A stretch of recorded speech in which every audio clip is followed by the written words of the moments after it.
श्री मंत्रपुष्पांजलि।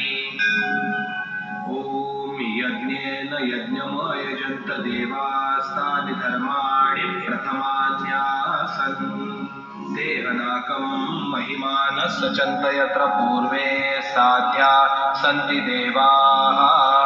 ओम राजाधिराजाय प्रसय्य साहिने नमो वयं वै श्रवणाय कुर्महे समे कामान कामकामाय मह्यं कामेश्वरो वै श्रवणो ददातु कुबेराय वै श्रवणाय महाराजाय नमः।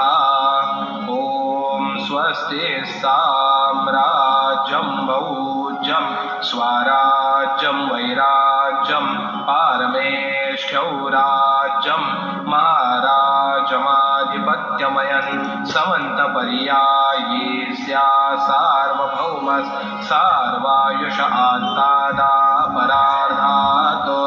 पृथिव्यै समुद्रपर्यन्ताय एकराडिति तदप्येष श्लोको विगीतो मरुतः परिवेष्टारो मरुतस्य वसनगृहे आवीक्षितस्य कामप्रे विश्वे देवा सभासदैति। ओम एकदन्ताय विद्महे वक्रतुण्डाय धीमहि तन्नो दन्तिः प्रचोदयात्।